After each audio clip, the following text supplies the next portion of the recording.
Welcome to sociology study. दोस्तों, sociology study platform में आप सभी लोगों का हार्दिक स्वागत है। और ये आज का हमारा लेक्चर है यूपी पीजीटी 2022। ये जो नई भर्ती आई है अभी समाजशास्त्र का, ये प्रश्न पत्र हम 2000 का और प्रैक्टिस सेट फर्स्ट, इसमें 2 लेक्चर रहेंगे आपके 50-50 क्वेश्चन। इसमें 50 क्वेश्चन देखेंगे हम। और दोस्तों, लेक्चर स्टार्ट करने से पहले अगर आप अपने चैनल पर नए हैं तो चैनल को सब्सक्राइब करें, लाइक करें और अपने दोस्तों के साथ ज़रूर शेयर करें। चलिए स्टार्ट करते हैं आज का फर्स्ट एमसीक्यू। ये रहा आपका स्क्रीन पर, ये यूपी पीजीटी का है। 2000 में ये प्रश्न पत्र हुआ था। व्याख्याता सहित आपको यहाँ डिस्कस कराया जाएगा।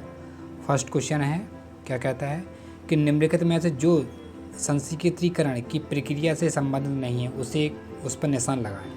ठीक है। एक, यह जाति समूह से संबंधित है।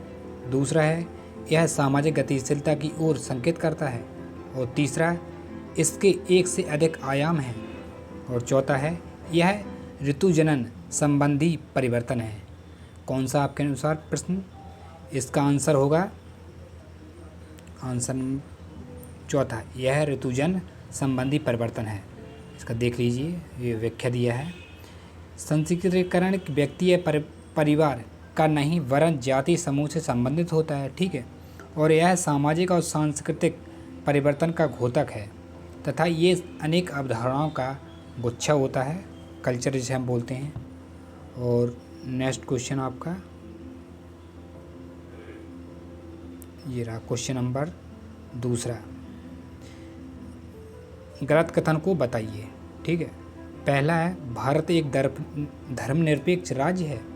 और दूसरा है, संस्कृतिकरण एक प्रक्रिया है। तीसरा है, हरित क्रांति ने कृषि उत्पादन में वृद्धि की है। और चौथा है आपका, आधुनिकीकरण पश्चिमीकरण से भिन्न है। तो ऑफिशियली ये आंसर आपका चौथा ही होगा, आधुनिकीकरण पश्चिमीकरण से भिन्न है। ठीक है। देख लीजिए इसको व्याख्या। आधुनिकीकरण को पश्चिमीकरण नहीं कह सकते, क्योंकि यह समाजवादी अगर देशों में देखें, जैसे कि रूस है, आपका चीन है, इनमें इनका प्रभाव है। और आधुनिकीकरण अनेक मॉडल देखने को मिलता है आधुनिकीकरण के, जबकि पश्चिमीकरण का मॉडल केवल पश्चिमी देशों में ही आपको देखने को मिलेगा। नेक्स्ट क्वेश्चन, क्वेश्चन नंबर तीसरा, कहता है कि निम्नलिखित में से उस एक को चिन्हित करें जो ग्रामीण नगरी के पारस्परिक प्रभाव से व्यक्त करता है। ठीक है। एक नगरीकरण है, दूसरा है अंतर्देश और तीसरा आपका मलिन बस्ती, चौथा है ग्रामीण नगरीय सात तत्व। तो इसका आंसर आपका हो जाएगा क्वेश्चन नंबर चौथा, ग्रामीण नगरीय सात तत्व। ठीक है। इसकी व्याख्या देख लेते हैं हम।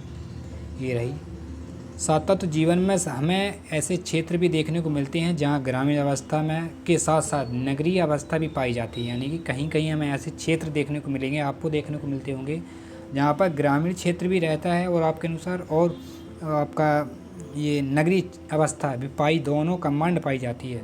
सभ्यता के विकास के साथ साथ इस प्रकार की मध्य स्थिति वाले एवं दोनों प्रकार की स्थितियों के मिश्रण वाले क्षेत्र को हम विकास हो रहा है। ऐसे मिलन क्षेत्र को हम ग्राम नगरीकरण या ग्रामीण नगरीय सात तत्व कहते हैं। यानी ग्रामीण से वह नगरीकरण की ओर प्रवेश कर रहा है। ठीक है। और क्वेश्चन नंबर चौथा, निम्नलिखित वक्तव्यों पर विचार करें। पहला है, भारत में ग्रामीण बेरोजगारी नगरीय बेरोजगारी का एक प्रमुख कारण है। और वह है, भारत में आधुनिक कृषि औद्योगिक का प्रयोग भूमिहीनों के लिए गांव से पलायन का एक प्रबल प्रेरक है। अब इसका आंसर भी देख लेते हैं। ये रहा, ये आपका चयन करें इसमें। आबा परंतु गलत, आ सही है परंतु बा गलत है। और दूसरा है आपका, बा सही है परंतु आ गलत है। और थर्ड है, आ और बा दोनों सही हैं परंतु बा वास्तव में आ की उपयुक्त व्याख्या नहीं करता है। और चौथा दिया आपका, दोनों आ और बा सही हैं और बा वास्तव में आ की उपयुक्त व्याख्या करता है। तो इसका आंसर हो जाएगा आपका क्वेश्चन नंबर 4, आ बा दोनों सही हैं और वास्तविकता उपयुक्त व्याख्या करता है, देख लेते हैं। योजना आयोग के अनुसार देखें तो यदि गांव में रोजगार के अधिक अच्छे अवसर मिलने लगे तो लोग गांव से शहरों की ओर आकर नहीं बसेंगे, वह गांव में ही रहें, क्योंकि शहर में हमें ग्रामीण बेरोजगारी शहरों में कम है और ग्रामीण में ज़्यादा, क्योंकि ग्रामीण लोगों को कृषि उत्पादन नहीं हो पा रही, उतनी अच्छी कृषि में प्रौद्योगिकी नहीं हो पा रही, इसलिए लोग पलायन गाँव से लोग शहर की ओर जा रहे हैं, ये कारण है। और क्वेश्चन नंबर 5 कहता है नगरवाद एक जीवन दर्शन है, ठीक है, की धारणा किसने प्रस्तुत की? जीवन दर्शन नगरवाद की अवधारणा किसने प्रस्तुत की थी? ए लुईस बर्थ ने, बी बर्गेल ने, और तीसरा आपका बर्जेस ने, और चौथा मैकेंजी। फटाफट बताइए इसका आंसर कौन सा होगा आपके अनुसार। और इसका आंसर है ए लुई वर्थ। इन्होंने नगरवाद एक जीवन पद्धति पर धारणा दी थी, बुक भी लिखी थी इन्होंने। और नेक्स्ट क्वेश्चन, इसमें मिलान करना है आपको, निम्नलिखित व्यक्ति पर मिलान करना है। पहला है अप्रवास में नगरीकरण में वृद्धि की है, और दूसरा कहता है उत्प्रवास हर जगह समान है, और तीसरा कहता है अप्रवास से नगरीकरण के घनत्व में वृद्धि हुई है, उपयुक्त में से कौन सा आपका सही है? ए और बी दोनों सही हैं। दूसरा का दूसरा और तीसरा दोनों सही हैं, और तीसरा 1 और 3 सही है, कि चौथा में 1, 3 और 4 सही है। कौन सा सही है फटाफट बताइए। इसका आंसर है क्वेश्चन नंबर 3, 1 और 3, ये आपका रहा और आपका ये रहा, ये दोनों सही हैं।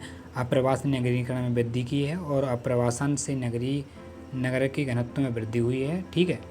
और इसका आंसर देख लीजिए, ये रहा। देश में आने की प्रक्रिया को अप्रवास यानी कि इमाइग्रेशन कहते हैं, और इसी प्रकार एक अप्रवाजन जिसे आंतरिक प्रजनन कहते हैं, ठीक है।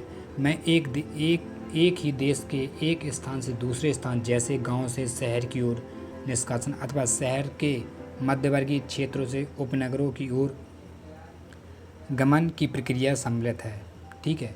यह उत्प्रवासन हमें हर जगह समान देखने को नहीं मिलता है, कहीं कम होता है और कहीं पे हमें ज़्यादा देखने को मिलता है। और क्वेश्चन नंबर 7 आपका ये रहा स्क्रीन पर। भारतीय संविधान में पिछड़े वर्ग का क्या आधार है?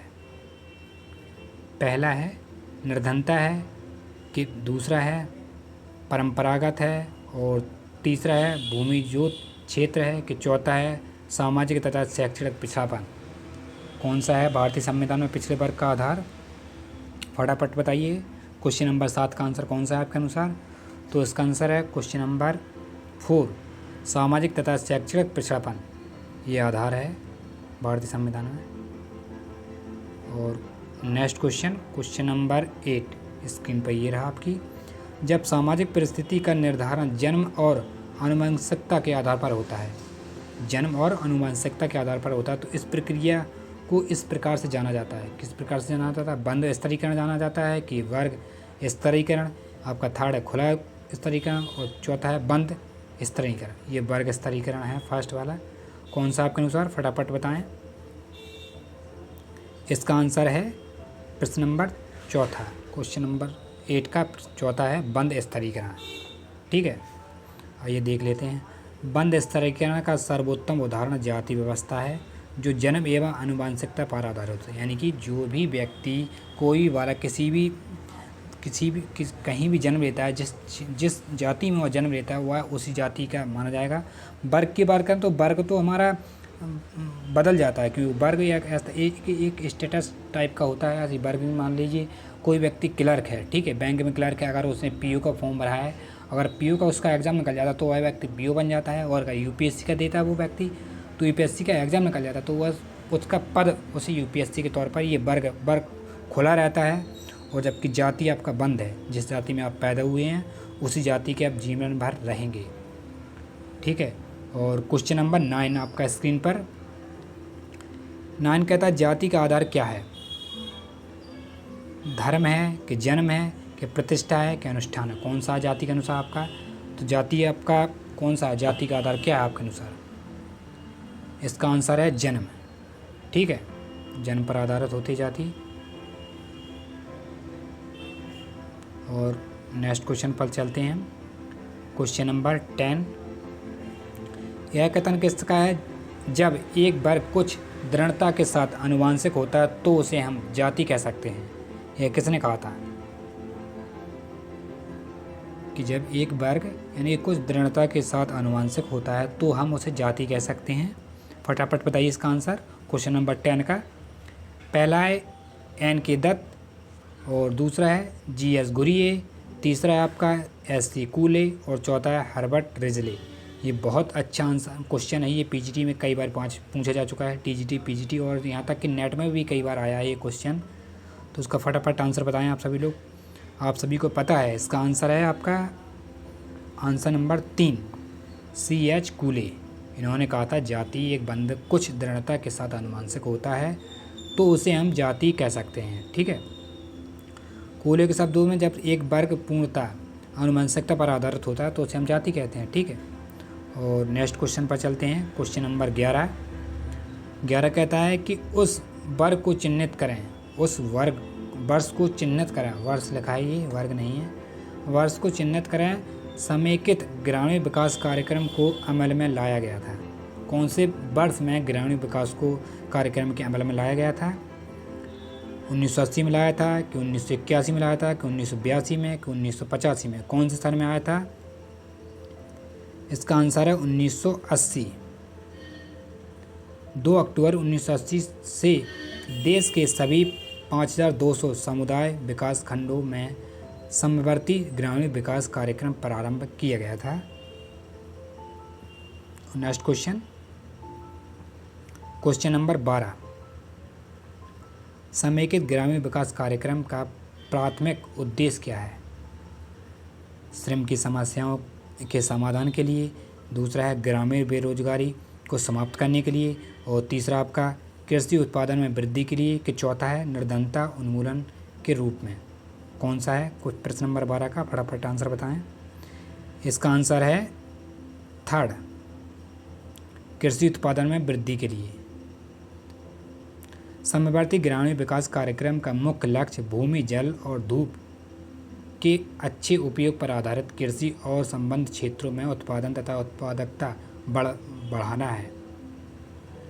और नेक्स्ट क्वेश्चन, ये सूची मिलान दिया है, पहले से ही सूची तैयार है आपकी, देख लीजिएगा। क्वेश्चन नंबर 13 की ये डिस्कस हो चुका है पहले। लुईस ड्यूमा की है आपकी होमो हायरार्की, ठीक है, और योगेंद्र का मॉडर्नाइजेशन एंड इंडियन ट्रेडिशन, और के एम पिन्नकर ये इनकी है सेकंड वाली the passing away of tradition society, और द है डेनियल थर्नन की है the Hindu society and the cross road. ठीक है, ये चारों पुस्तकें हैं। आप इस पुस्तकों को ज़रूर नोट कर लीजिएगा बुक में। अपनी नोटबुक जब भी कोई प्रश्न हल करा रहे हों तो अपनी नोटबुक को साथ में रखें, क्योंकि जो भी प्रश्न आता है, जो भी आपका डाउट प्रश्न है, उसको आप तुरंत अपनी नोटबुक में लिख लें, जिससे आगे चल के आपको प्रॉब्लम उसमें नहीं होती है। जो क्वेश्चन आपको टफ लगते हैं उसके आंसर इसमें दिए हुए हैं, आप लिख सकते हैं, और जो क्वेश्चन आपको नहीं पते हैं तो उसको आप कमेंट बॉक्स में लिख सकते हैं। आपके सभी प्रश्नों का आपका समाधान करेंगे। जो भी क्वेरी आपकी लिख लीजिएगा।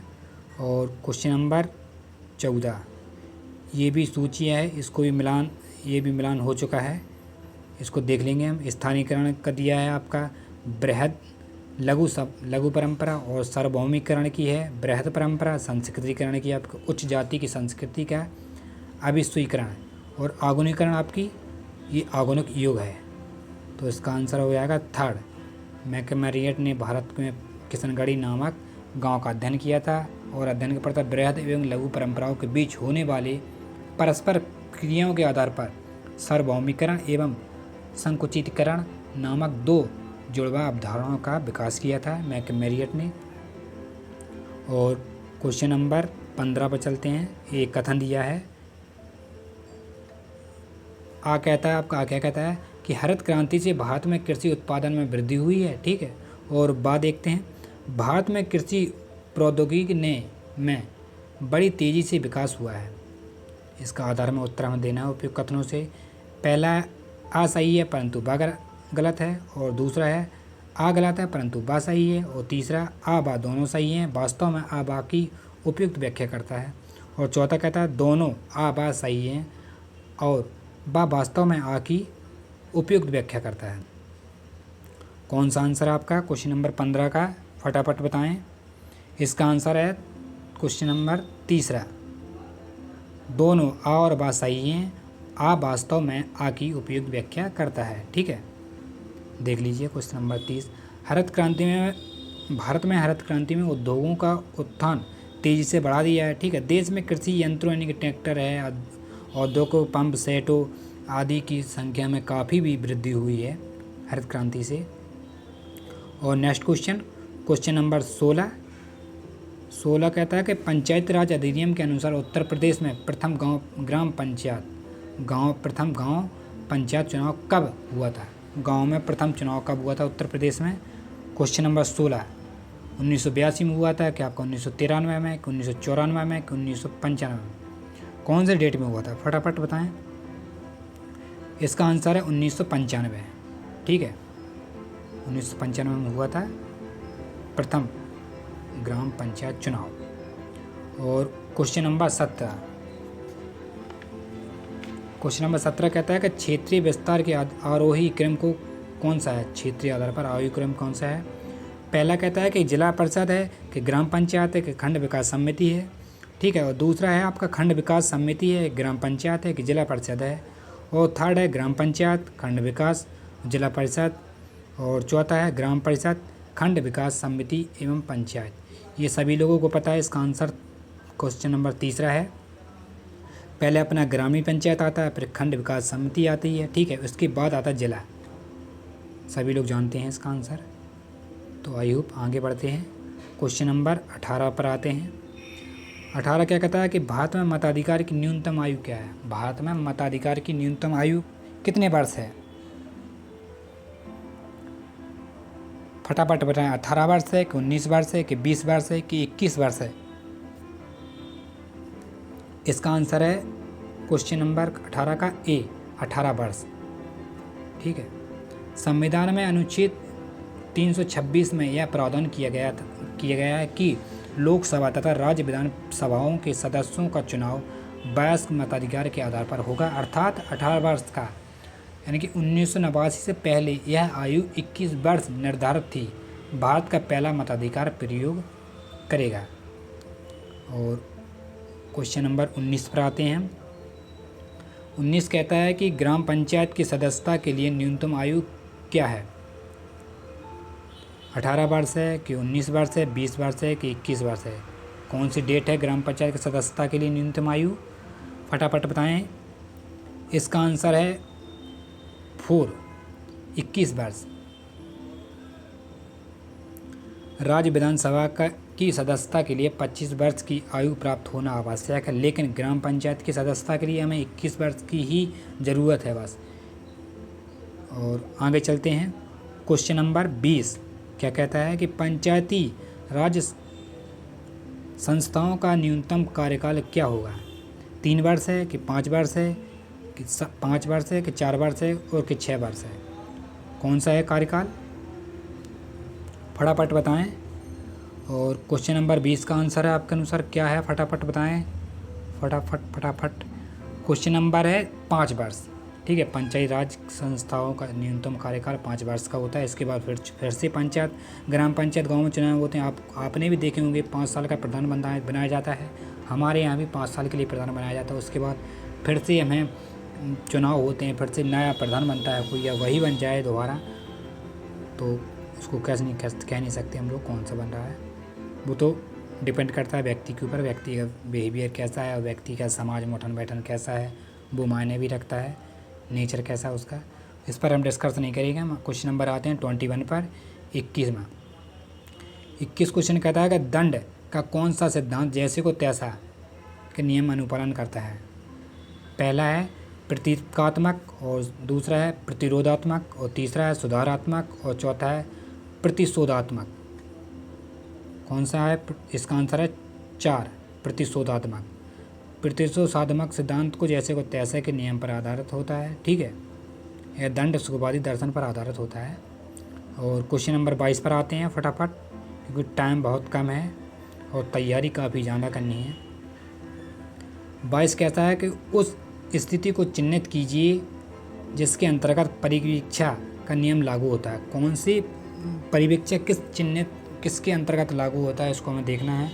ए में है जमानत पर रिहा किए गए अपराधी के लिए, और दूसरा कहता है उस अपराधी के लिए जिसे उसके निर्देशन पर उसकी मां की अंत्येष्टि में शामिल होने की अनुमति दी गई हो, और थर्ड कहता है मृत्यु दंड से दंडित अपराधी की अंतिम इच्छा के लिए, और चौथा कारावास के दौरान अच्छी आचरण के लिए रिहा किए गए कैदी के लिए।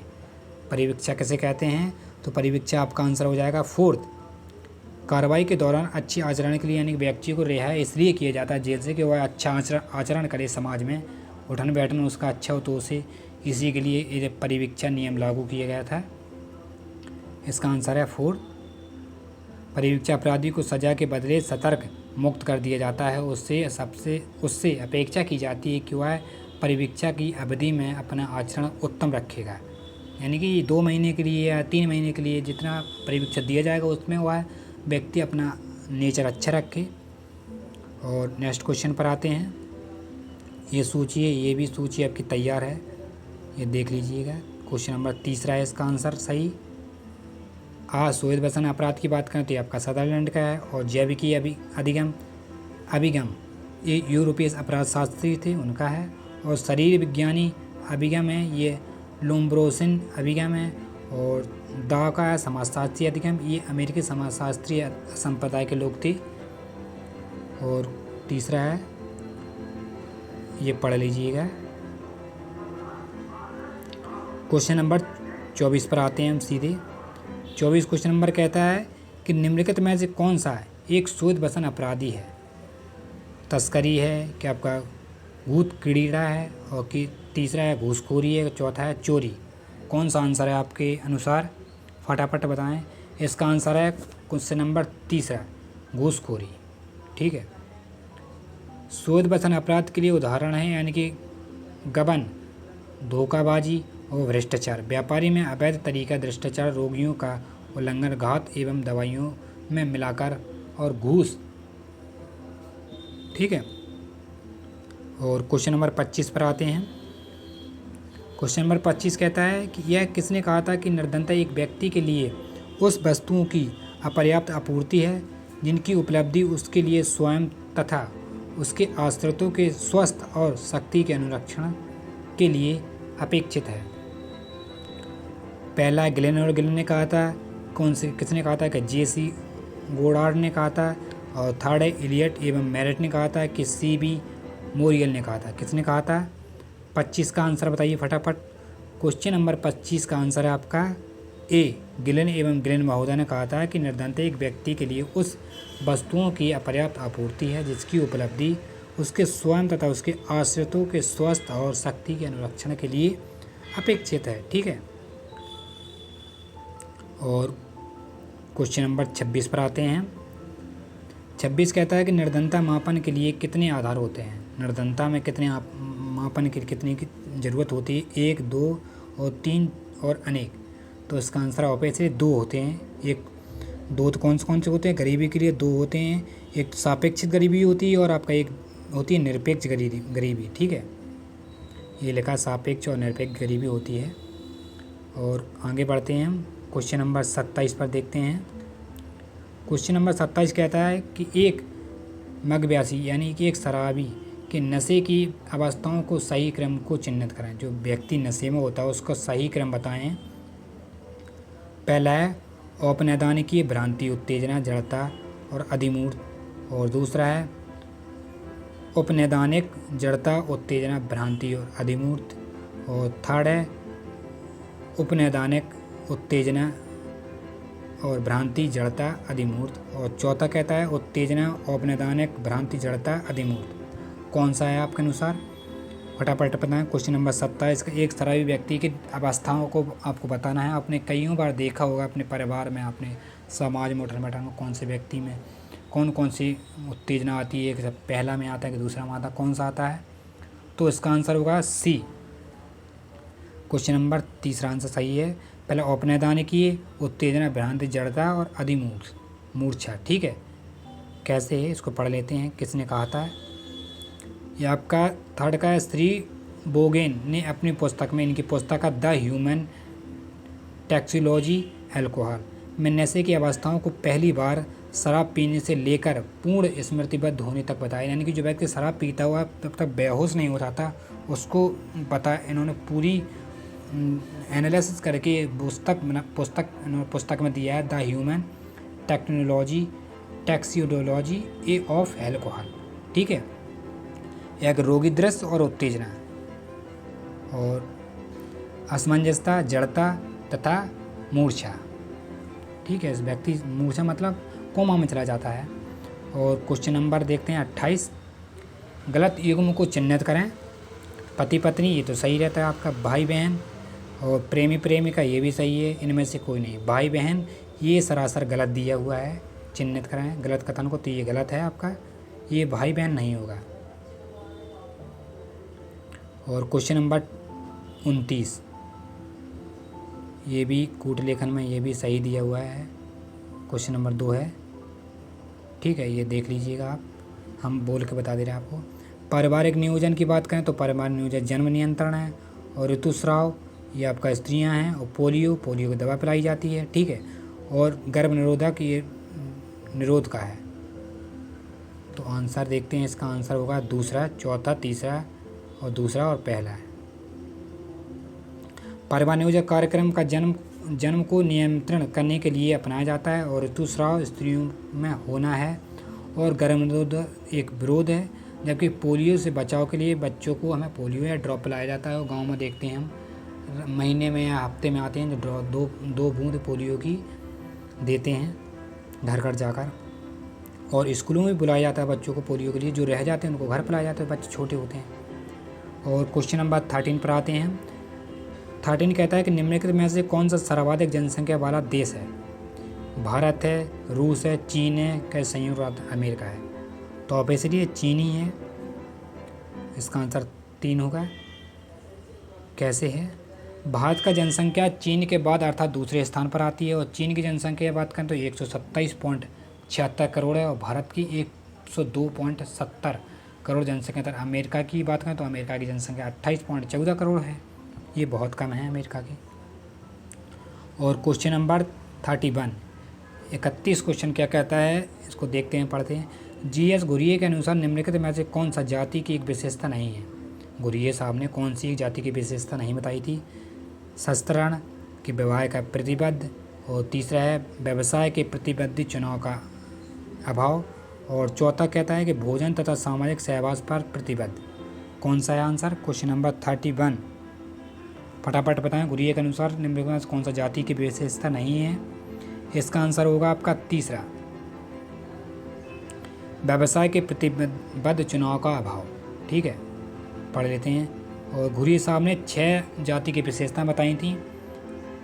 ये पहला आपका खंडात्मक विभाजन, और बा है शस्त्रण, और तीसरा है गा आपका भोजन तथा सामाजिक सहवास पर प्रतिबंध, और घा कहता है नागरिक एवं धार्मिक निर्योग्यताएं एवं विशेषाधिकार, और डा पेशे के अप्रतिबद्ध चुनाव का अभाव, और चा विवाह संबंधी प्रतिबद्ध।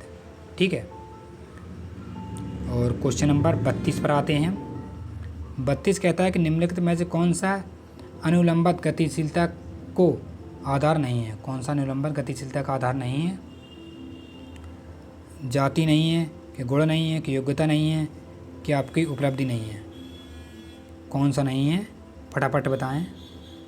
तो इसका आंसर कौन सा है, 32वां का आंसर फटाफट बताएं कौन सा है। अनुलंबित गतिशीलता का आधार कौन सा नहीं है। क्वेश्चन नंबर 32 का आंसर हो जाएगा आपका 1, जाति। कैसे, अभी देखते हैं। जाति में ऊर्ध्वाधर गतिशीलता संभव नहीं है। MN श्रीनिवास ने कहा था कि संस्कृतिकरण के द्वारा निम्न जाति उच्च जाति के रहन सहन, वेशभूषा आदि शैली का अनुसरण कर के ही अपनी जाति में अपनी स्थिति दृढ़ता करता है, न कि जाति संस्करण में उच्च स्थान प्राप्त करता है। यानी कि जाति में वह व्यक्ति जिस जाति में जन्म लिया हुआ उसी जाति में रहेगा और उसी जाति में मृत्यु होगी उसकी। क्वेश्चन नंबर 32 था ये आपका। और अब चलते हैं क्वेश्चन नंबर 33। 33 कहता है सरकारी सेवा में पिछड़े वर्गों के लिए स्थानों के आरक्षण का कितना प्रतिशत है। जो पिछड़े वर्ग होते हैं उसके लिए संविधान में कितने प्रतिशत हमें आरक्षण दिया गया है सरकार ने। 21% है कि 27% है आपका, कि 22% है कि 28% है, कौन सा है।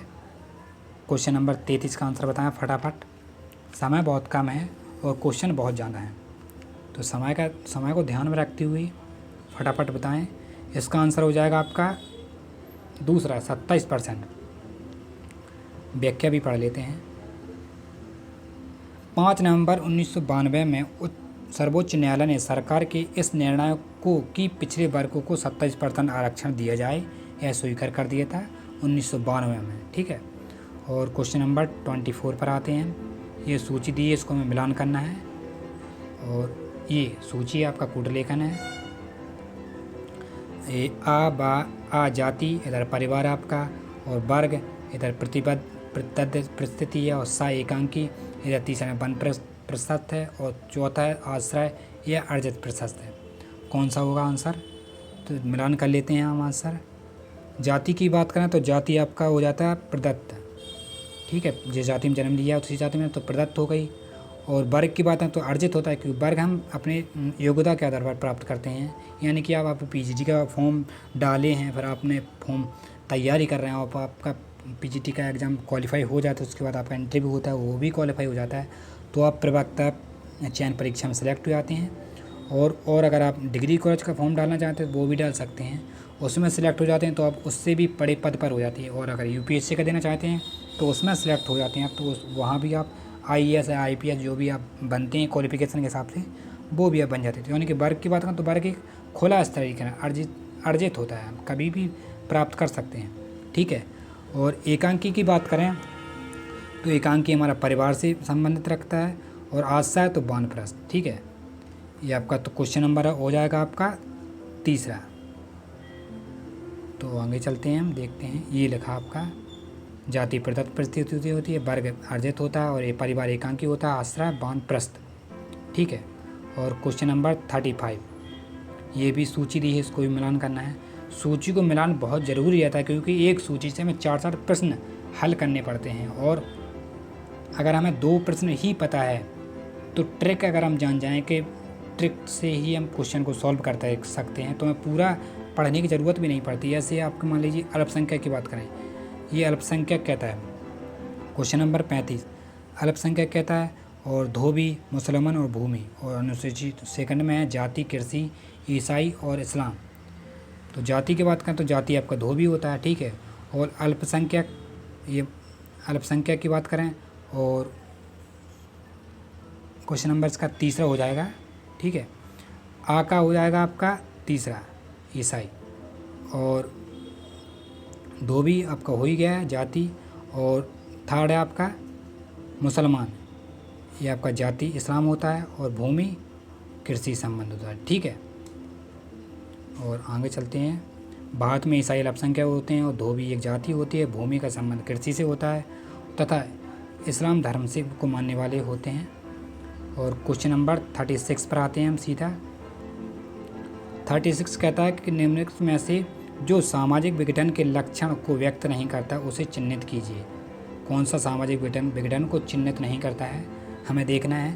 पहला है प्रकार का एक समूह से दूसरे समूह को हस्तांतरण, और सेकंड कहता है भूमिकाओं का संघर्ष, और तीसरा एकात्मक का ह्रास, और चौथा है व्यक्तिवाद प्रवृत्ति का पतन। कौन सा है 36 का आंसर हमें बताना, फटाफट बताइए। इसका आंसर हो जाएगा आंसर 3, एकात्मकता का ह्रास। ये सामाजिक विघटन को प्रमुख लक्षण हैं। पहला है लोकाचारों एवं संस्थाओं का संघर्ष, और दूसरा दिया है समूहों से दूसरे समूह को कार्यों का हस्तांतरण, और तीसरा है व्यक्तिकरण, और चौथा है व्यक्तियों एवं भूमिकाओं एवं परिस्थितियों में परिवर्तन। ठीक है, ये 36 का था। अब हम आते हैं क्वेश्चन नंबर 37। 37 में कहा गया है, यह किसने कहा था कि सामाजिक विघटन एक प्रक्रिया है। ठीक है, सामाजिक विघटन एक प्रक्रिया है जिसके द्वारा एक समूह के सदस्य के बीच संबंध टूट जाते हैं या समाप्त हो जाते हैं। कौन से महोदय थे उन्होंने कहा था? पहला है P.H. लैंडिस और दूसरा है थॉमस एवं नैनिकी और तीसरा इलियट एवं मैरिट के चौथा दिया है R.E.L. फेरिस। कौन सा इसमें से? पढ़िए और फटाफट क्वेश्चन का आंसर बताइए। आंसर नंबर 37 का आंसर क्या है? सामाजिक विघटन एक प्रक्रिया है जिसमें समूह के संबंध टूट जाते हैं या समाप्त हो जाते हैं। इस किसने कहा था? किसका कथन है? यह कहा था आपका इलियट एवं मैरिट ने। इन्होंने क्या कहा था देखते हैं। इलियट एवं मैरिट के अनुसार देखें तो सामाजिक विघटन वह प्रक्रिया है जिसके कारण समूह के बीच में संबंध टूट जाते हैं या तो समाप्त हो जाते हैं। ठीक है। और क्वेश्चन नंबर 38 कहता है हमारा, यह वयस्क अपराधी एवं बाल अपराधी में क्या भेद? एक वयस्क अपराधी और बाल अपराधी में क्या भेद होता है? ये तो आप सभी जानते हैं, आयु का डिफरेंट होता है। ठीक है, ज़्यादा सोचने की ज़रूरत है। जो क्वेश्चन हमें समझ में आ रहा है उसको सोचने की ज़रूरत नहीं है, तुरंत आंसर का टिक लगाइए और नेक्स्ट क्वेश्चन पर जाइए। और अब हम आते हैं 39 देखते हैं। किसने कहा था कि अपराध वह प्रक्रिया है जिसे राज्य ने सामूहिक कल्याण के लिए हानिकारक घोषित किया था और जिसके कर्ता को दंडित करने की शक्ति राज्य में है। यह किसने कहा था? लैंडिस एवं लैंडिस ने। सेकंड है आपका गारोफेलो ने और इलियट एवं मैरिट ने, कि इनमें से कोई नहीं। क्वेश्चन नंबर 39, इसका आंसर बताएं फटाफट। इसका आंसर है 1 लैंडिस एवं लैंडिस ने।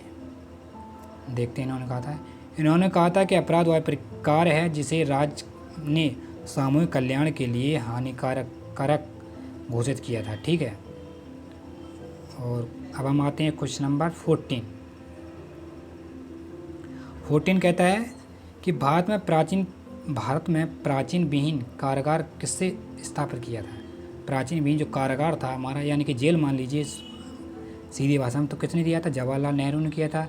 क्या गोविंद वल्लभ पंत ने दिया था? क्या सर्वपल्ली संपूर्णानंद ने दिया था? क्या सरदार वल्लभ भाई पटेल?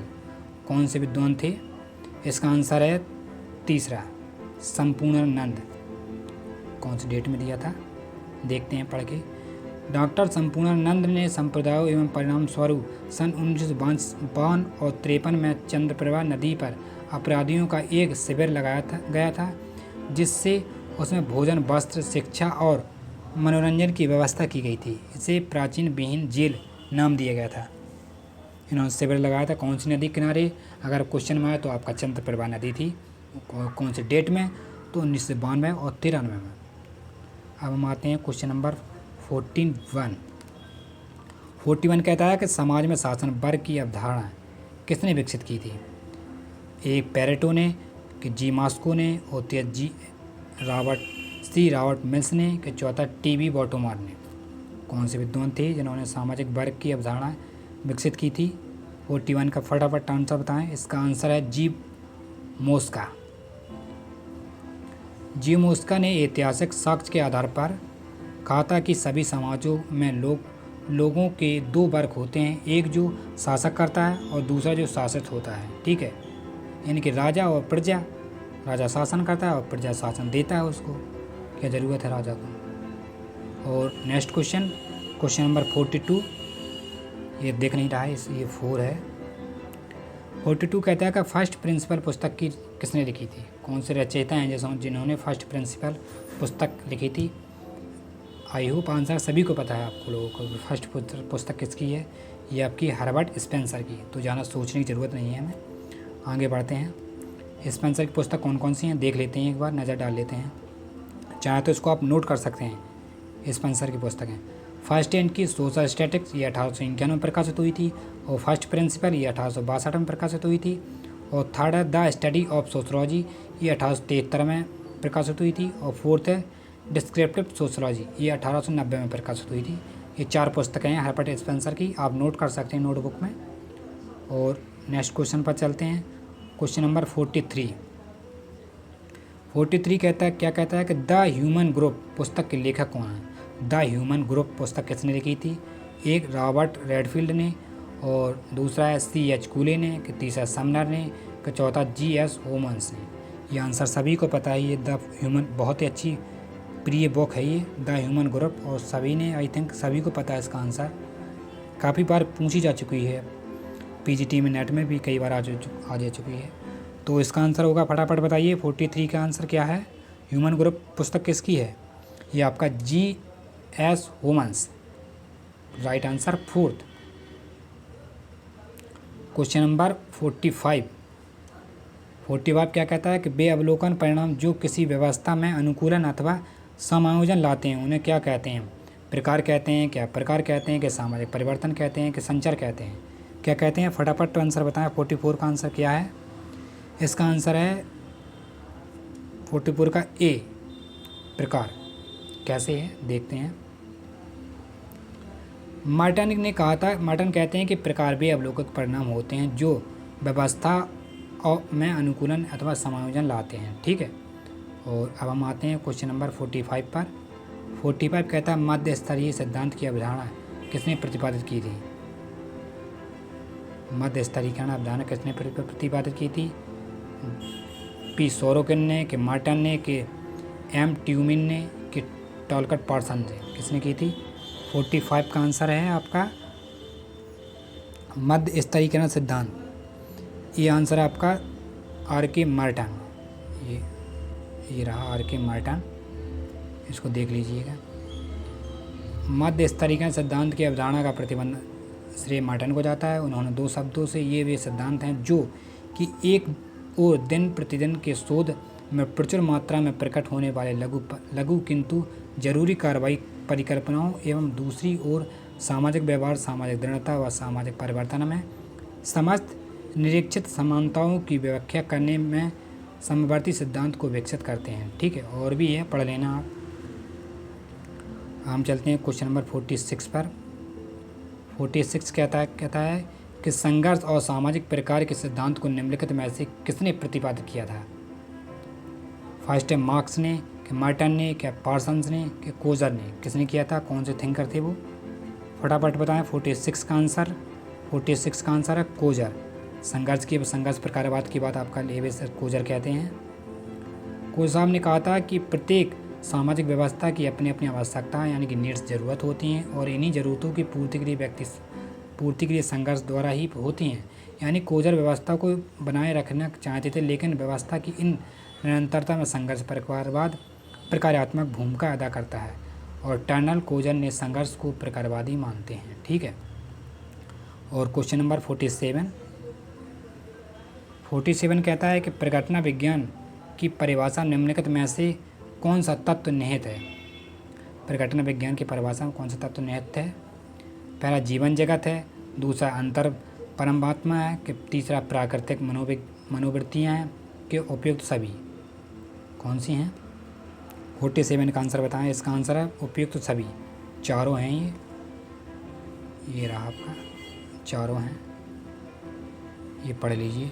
प्रघटना विज्ञान में भिन्न तत्व ने सम्मिलित हैं। जीवन जगत है, प्राकृतिक मनोवृत्तियाँ हैं, ज्ञान भंडार है, और अंतर्वर्ती निष्ठा समाज की वास्तविकता को स्वीकृति मानकर चलता है। ठीक है, और क्वेश्चन नंबर 18 पर आते हैं।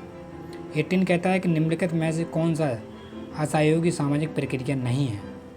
पहला प्रतिस्पर्धा, दूसरा प्रतिकूलता, और तीसरा संघर्ष, और चौथा आत्मसातकरण। 48 का आंसर होगा आत्मसातकरण, चौथा।